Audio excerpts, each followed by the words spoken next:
This is the Baymal Podcast with Marty Solomon. I'm his co-host, Brent Billings. Today we journey back into the story of Eliezer finding Rebekah as a wife for Isaac. What is happening at dinner that evening? Why is Laban acting with such authority if the father, Bethuel, is alive and well? Yeah, so we're going to jump kind of back in the story. In our last episode, we talked all about like the binding of Isaac and the story of Isaac in relation to Abraham and all that stuff. We talked about Abraham going and getting a wife for Isaac in the midst of his...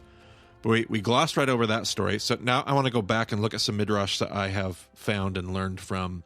As we look at this story, what do we find here as we dive a little bit deeper into that? So, Brent, this is like a really long chapter. It's one of the longest chapters, I think, in the Bible. Not the longest, but it's one of the longest. Bunch of verses in here. Big, long story. We probably don't have to read the whole thing, and yet I kind of want to, just so we're set in context. It's one of those chapters where you read the story, and then Eliezer, like when the servant goes to talk to Laban and the family, he like retells the story, which is one of those situations where you're like, why didn't you just say, and Eliezer told them all that had happened? Like, it feels like you could just say that. And there are some key differences. Not key differences. There are differences between the way Eliezer tells the story. So I'm always aware of that. If the text takes the time to not say, and Eliezer told them what had happened, but instead actually records Eliezer telling the story, I'm always assuming that there's something in there. Now, I've got nothing for you today. I haven't found some big, profound takeaways from that, but I just say that up front because it's a weird chapter. It's really long. It feels like it's more repetitive than it needs to be. And I haven't found a chiasm. I don't know. There could be one. Who knows?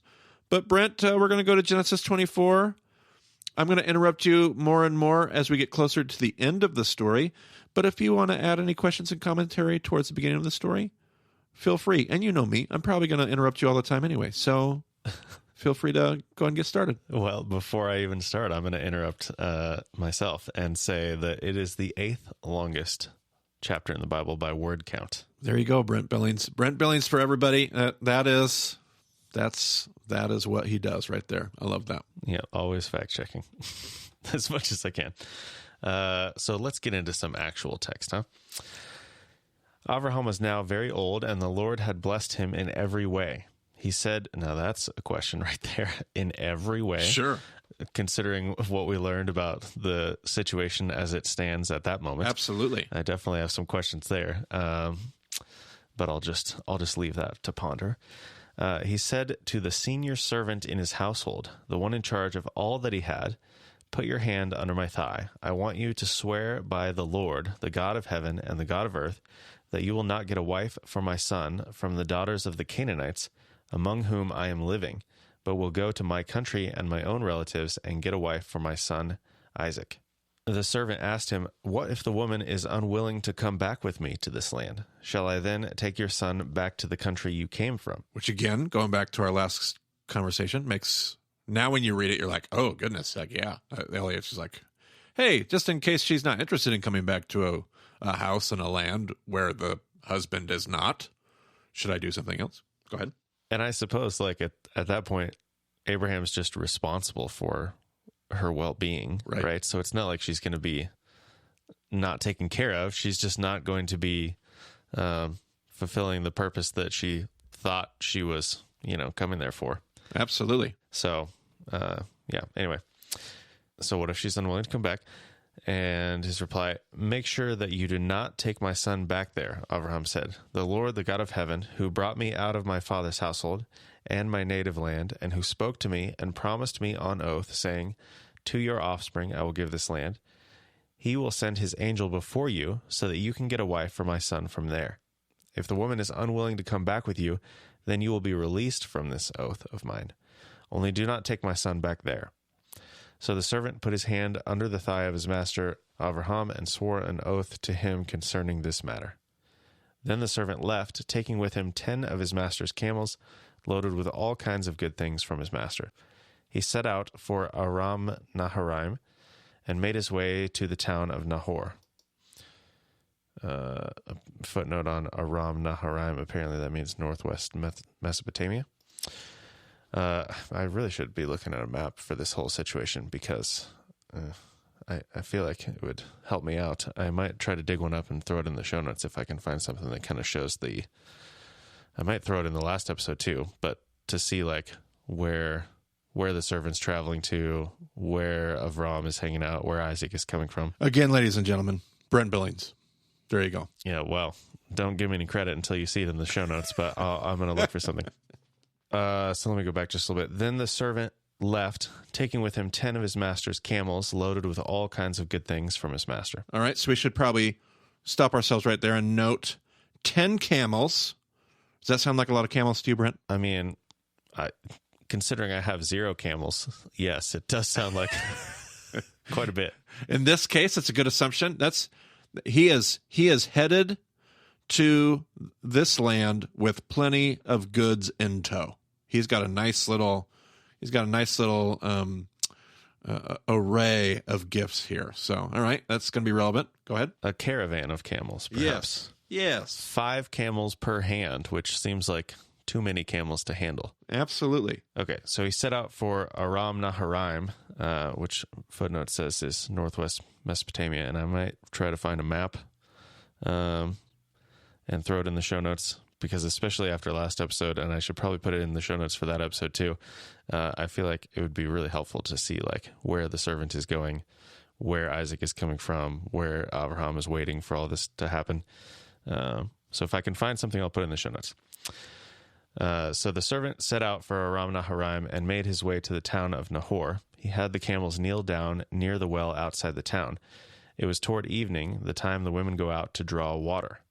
Then he prayed, Lord, God of my master Abraham, make me successful today and show kindness to my master Abraham. See, I am standing beside the spring, and the daughters of the townspeople are coming out to draw water. May it be that when I say to a young woman, please let down your jar, that I may have a drink, and she says, drink, and I'll water your camels too, let her be the one you have chosen for your servant Isaac. By this I will know that you have shown kindness to my master. Which I love that. That's one of my favorite verses. Before he had even finished praying, God's like, one step ahead of you. Just be quiet, shut up, and do your thing. Boom. Got it.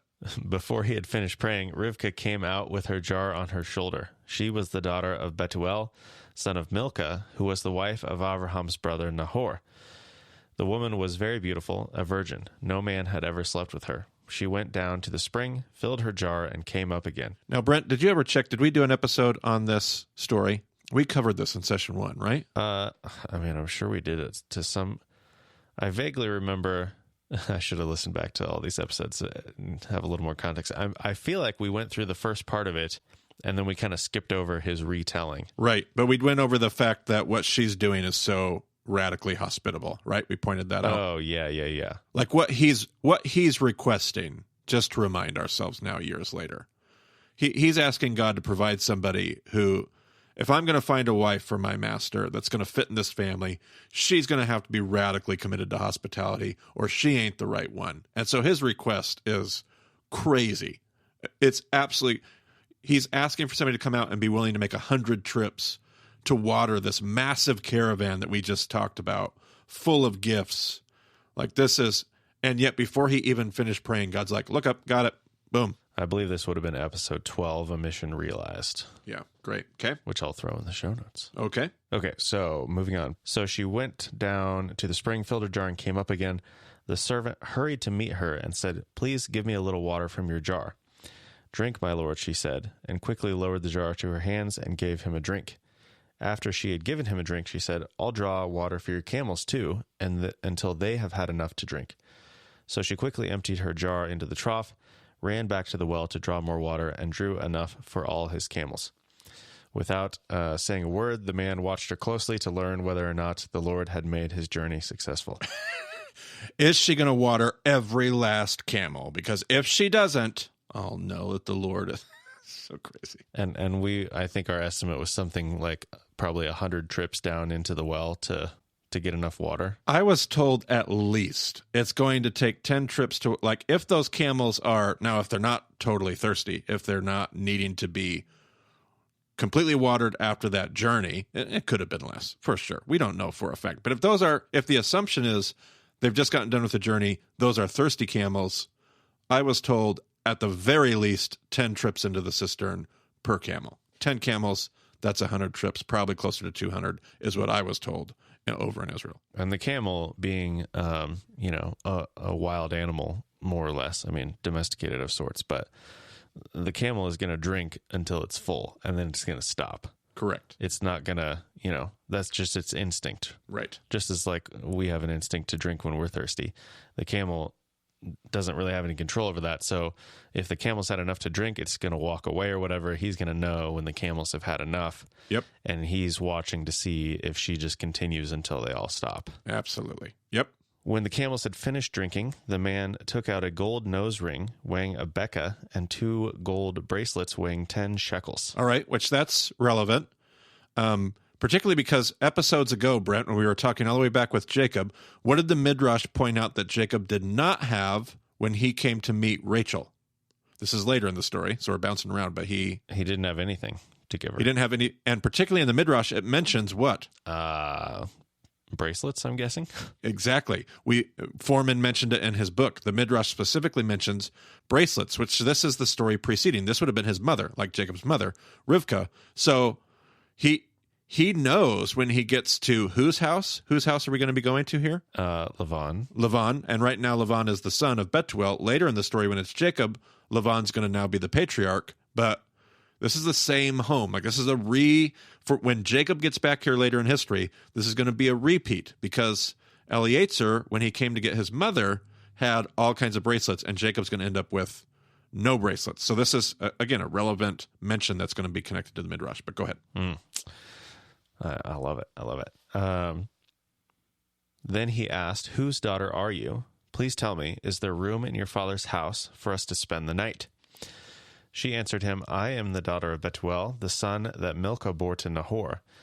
And she added, "We have plenty of straw and fodder, as well as room for you to spend the night." Then the man bowed down and worshipped the Lord, saying, "Praise be to the Lord, the God of my master Abraham, who has not abandoned his kindness and faithfulness to my master. As for me, the Lord has led me on the journey to the house of my master's relatives." All right, so now she's picked up. She probably had a hunch. Like, I wonder if she says, "I'm the daughter of Bethuel." Special mention made to the women of the family when she talks. And now he says, so now she knows, like, oh, these are our relatives from the line of Terah. And okay, great. So what is her response here? Go ahead. The young woman ran and told her mother's household about these things. Well, that's interesting. Now Rivkah had a brother named Laban, and he hurried out to the man at the spring. As soon as he had seen the nose ring and the bracelets on his sister's arms, and had heard Rivkah tell what the man said to her. Okay, so what is it that sparks Laban's reaction, Brent? When he sees the ring and the bracelets. Which we were told were hefty rings and bracelets. They weighed some. They were worth some money. He sees that, and it seems to motivate him. Now, Laban is Laban the father, Brent? No. Who's the father? She said, "I am the daughter of Bethuel, okay, the son that Milcah bore to Nahor." Now, who's the one that's going to be responsible for Rivkah? That would be Bethuel. Bethuel, the father. And yet Laban sees, and he runs out. That's interesting. He sees the gold rings, and he runs out. The Midrash points out, like, oh, Laban's taking a weird role here. This feels like it should be Bethuel's job, and yet Laban seems to cut her off and take off before. Maybe that's something. Maybe it's not. Go ahead. I mean, it's definitely a, taking a position that you don't technically hold, similar to what we see with Jacob and Esau and, a few other stories in this area. And he could be doing it on behalf of the father, and yet the passage seems to make special mention of the bracelets again. Like, the author seems to be like, he saw the bracelets and the gold nose ring, and he was like, I'm going to go run out, okay? Yeah, and it explicitly says, as soon as he had seen the nose ring and the bracelets on his sister's arm, and had heard Rivkah tell what the man said to her, he went out to the man and found him standing by the camels near the spring. So they haven't even, gathered all their things together and have left the spring. Like, they're still over there. Right, yep. He's going out right away. "Come, you who are blessed by the Lord," he said. "Why are you standing out here? I have prepared the house and a place for the camels." So the man went to the house, and the camels were unloaded. Straw and fodder were brought for the camels, and water for him and his men to wash their feet. Then food was set before him, but he said, I will not eat until I have told you what I have to say. Okay, now what does that feel like to you, Brent? What is your feeling as you read this last paragraph or so? I don't want to give away what I'm trying to prompt, but what are your feelings as you're reading this story? What is it that stands out to you about what is happening and how it's happening? Well, it seems like he's awfully excited. Exactly. And who in particular is excited? Eliezer, the servant. Okay, who else seems to be excited? I mean, Laban is excited, I guess. Because it seems like Eliezer is trying to put the brakes on. Like, this is happening so quickly that Eliezer's like, hold on a second. Like, Laban runs out, grabs him, like, what are you waiting for? Come on, I've got everything ready. Gets him into the house, gets everything ready. Here's some food. Let's sit down and eat. And Eliezer's like, whoa. Like, hey, I'm not going to eat any food until you need to hear me out before we even get started here. Like, it seems like things are moving really, really quickly here. Midrash is going to say that Laban's trying to move quick because Laban knows that his dad is going to try to stall. So what Laban is trying to do is Laban is trying to get this over with, and let's fill in some more blanks a little bit later. But Laban's moving quick. He wants to get this thing, boom, let's go. Let's get done. And it's not going to work out that way for him. Go ahead. I guess I was looking at it from the other way, like, whoa, we can't eat. Like, how can you think of food at a time like this? I got to tell you this crazy story that just happened. Like, sure, blah, blah, blah. Sure, right, yep. But yeah, I mean, Laban is definitely pushing things too. Yep. Yeah, so then the food was set before him, but he said, I will not eat until I have told you what I have to say.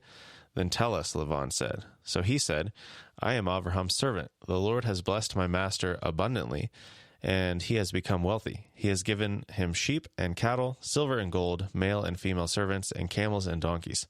My master's wife Sarah has borne him a son in her old age, and he has given him everything he owns. And my master made me swear an oath and said, you must not get a wife for my son from the daughters of the Canaanites in whose land I live, but go to my father's family and to my own clan and get a wife for my son. Then I asked my master, what if the woman will not come back with me?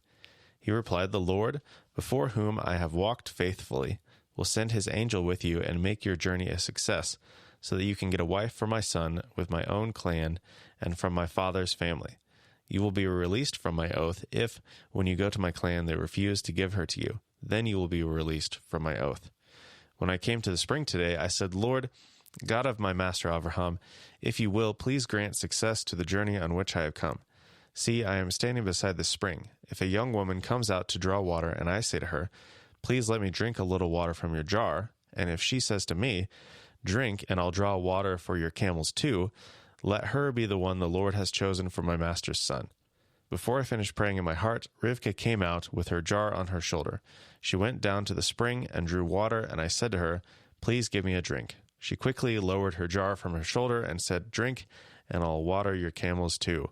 So I drank, and she watered the camels also. I asked her, whose daughter are you? She said, the daughter of Bethuel, son of Nahor, whom Milcah bore to him. Then I put the ring in her nose and the bracelets on her arms, and I bowed down and worshipped the Lord. I praised the Lord, the God of my master Abraham, who had led me on the right road to get the granddaughter of my master's brother for his son. Now if you will show kindness and faithfulness to my master, tell me. And if not, tell me, so I may know which way to turn. Laban and Bethuel answered, this is from the Lord. Okay, who answered? Who answered? Laban and Bethuel. Okay, so now who's entered the scene? Well, Bethuel's here, but Laban is listed first still, which I think is perhaps significant. I would imagine so. Like, I don't know for a fact, but it's a great point. But certainly, we've now taken long enough to tell the story that Bethuel has arrived. He's here for the family dinner. Midrash tells us that Laban was trying to get in there so that he knows his dad's going to stall because his dad's going to want to get his dad, according to the Midrash, it could be wrong, it's not in the biblical text, according to the Midrash, Bethuel is going to try to be milking this situation for more and more gifts. He's going to try to get wealth out of wealth. And so Laban's trying to keep his dad from getting in here and trying to screw this situation up. Now, you might think to yourself, oh, Laban's a good guy. He's trying to keep his dad from, but the Midrash says, no, Laban wanted the same thing for himself. He's trying to, and you know who Laban is later in the story. He's the guy that is sneaky, gets deception for deception on Jacob.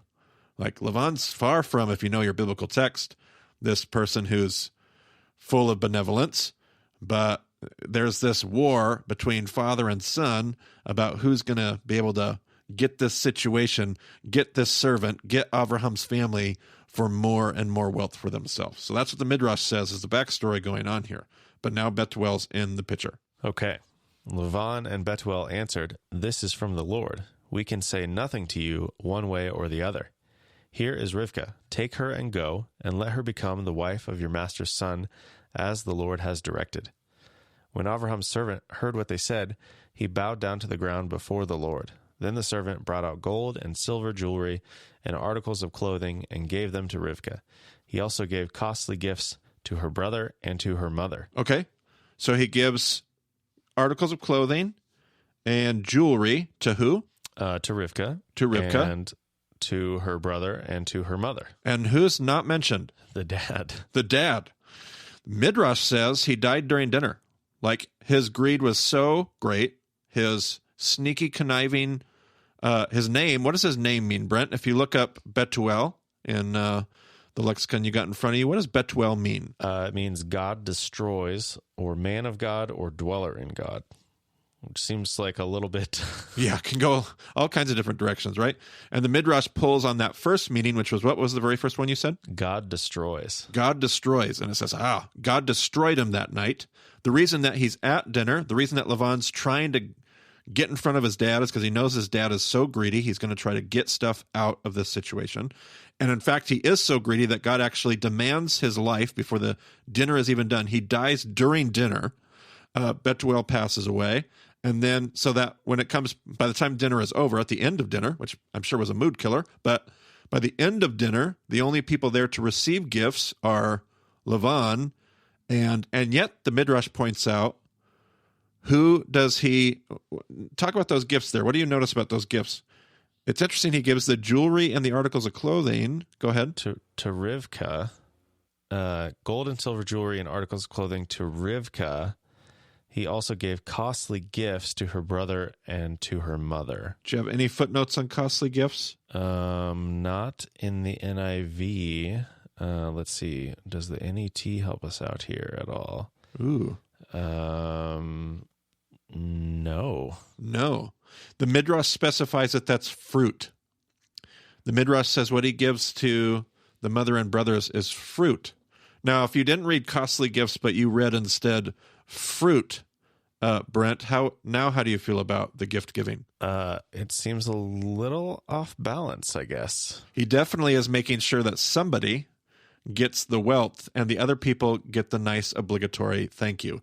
At some point, Eliezer's picked up on what's going on here, and he makes sure, the Midrash says anyway, the Midrash says he makes sure he doesn't give the gifts to the family because he knows if he gives them to the family, who's never going to see them? His own, I guess his master, Isaac and Rivkah. Rivkah in particular. If he gives the gold, the costly jewelry, the fine clothing to the family, the Midrash is trying to point out that family's taking those things, Rivkah's never going to see it. And who is he going to have to convince? By the time this story is over, who's the one that he's got to convince to? Because if you think about it in terms of like a wedding gift, like the price of, what's the name of a wedding gift that I'm trying to think of right now? A dowry. If you think in terms of a dowry, that's supposed to go to the family. Yeah, I guess that's what I was thinking when we were talking about this. I guess that's what I was looking for. Right. And yet in this case, he's not engaging in the work of dowry because who he really needs to convince is the one that's committed to radical hospitality. Remember, what was his question to Abraham when he sent him away? What if she doesn't want to come back? What if she doesn't want to come back? Because you're asking her to do something.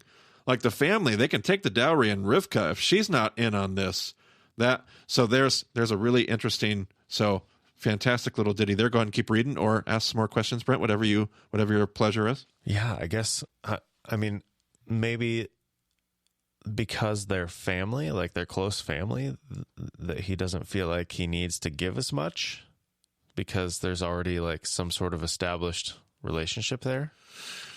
Maybe, or the Midrash, in my opinion, as I'm reading it, I dug into this Midrash maybe a little bit more than I have on the other past Midrash. I feel like the Midrash is implying that Eliezer has some wisdom and discernment he is employing here.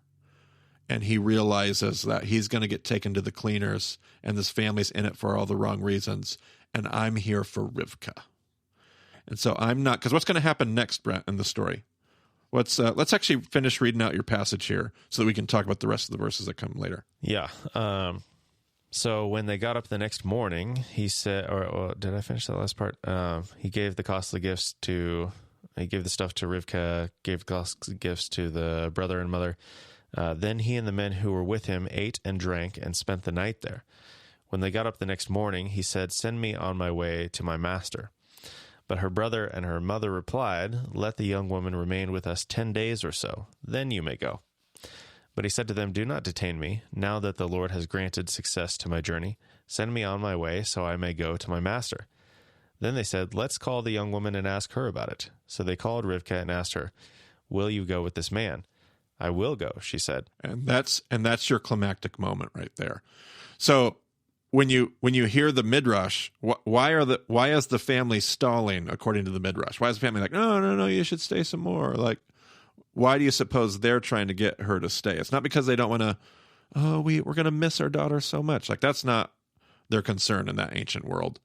What do you suppose the Midrash is suggesting, Brent?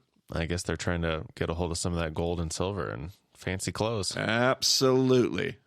And Eliezer's like, "Hey, it's time for us to hit the road here. It's time for us to be gone." And then they're like, "Well, she's never going to want to go with." I think in my opinion, some of the implication is, I don't know if she's going to want to go with. But what has Eliezer done in his wisdom? Not to make this about money and gifts and that kind of thing, but Eliezer has spent his time looking for the right person, investing in the right person, and finding the right person. And she says, and this isn't just because of some gold bracelets, folks. This is because of somebody that says, "I've heard of what God's up to with this family. I'm the type of," she's already demonstrated a person of radical hospitality. She's demonstrated the opposite of greed. Eliezer has invested in the right, not the quantity, but the right quality of person here. And that's where the story is headed. Yeah, I mean, she didn't know anything about who he was, where he was coming from, why he was there when she, showed that hospitality. Right. Yep. So I guess maybe my question is, if she, once she receives those gifts from Eliezer, if she decides not to go, then she just keeps it. And so if the family can convince her to stay, then they get to keep it as part of the family or whatever. Well, they'd be with her. So if she stays at home and it's her gifts, then it would be a part in that patriarchal system. It's a part of that Beit Off. It's a part of that larger household. If she goes with, then that comes with her as a part of the gifts that she's been given in this whole exchange. And I'm not sure from a historical perspective how those variables operate. That's what the Midrash is insinuating. Again, it's Midrash. It's not directly in the text. It's not inspired or authoritative in the same way. But the Midrash seems to be implying here Eliezer was well aware of how the family was trying to game the system, you might say, and he was not going to have any of it. He was here for a person committed to hospitality. He was here for, all those kinds of things. And I think one of the reasons I wanted to go over Jacob and that story before was because if we hadn't done it before, when you get to here, you're like, no, I know who Rivkah is. She's the one that wants to deceive Isaac and trick him out of all that stuff. And so I wanted to go over the Jacob story to show that Rivkah's not a deceiver. She's not committed to tricking her husband. She is somebody who's deeply committed to love, compassion. She's trying to love her son, Jacob. So knowing who she is here helps give background as well to this story. She's committed to something different, something that God is up to in the world to bless others. She's in on that. And she doesn't even know if her husband's going to be there when she gets there. But if this is what God's doing in the world, I'm in. And it has very little to do. Her family was concerned with gold bracelets, wealth, costly gifts. But what she's worried about is something else. And that's where the investment is made. Yeah. And I almost wonder if Eliezer has some sort of sense, or maybe saw in the distance, like Rivkah and Laban interacting, and he could tell, like, oh, Laban got really interested once he saw the bracelets. Yeah, right. And then he came running to me. Like, I wonder. Right. I mean, obviously that's not in the text either, but I just wonder, it does seem like Eliezer is pretty wise to the whole situation for sure. So, yep, absolutely. And I love this story, Brent, because of how it ties back into, this is the story that I believe Jesus is remezing. When his family comes looking for him, if you remember, his family comes looking for him, they come to Jesus and they say, Jesus, your family's outside. Your mother and your brothers are here. And he says, who are my mother and my brothers? Which is such an interesting reference because there's only one spot in all of Scripture where the reference is particularly about mother and brothers, because the dad is gone, but there's only one story where you find mother and brothers, specifically mother and brothers. And what does Jesus say? Who are my mother and brothers? He doesn't say, who's my real mother and father? Who are my real mothers and fathers and sisters and brother? He says mother and brothers. And it makes me feel like he is remezing this story about, no. Who is my, Jesus, your family's out here. Yeah. But who's the people that really want to be about what God's being about?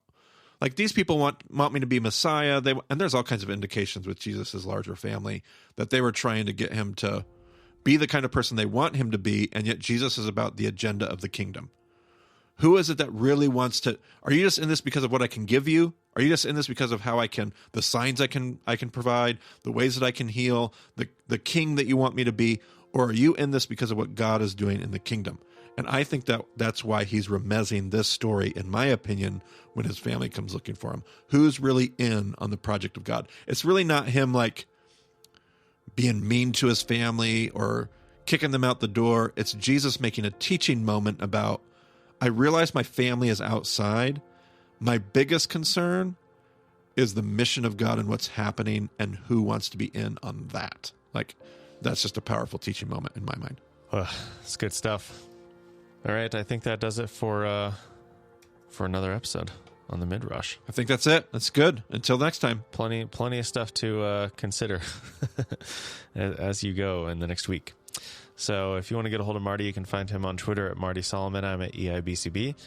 And you can find more details about the show at BEMA.discipleship.com. So thanks for joining us on the BEMA podcast. We'll talk to you again soon.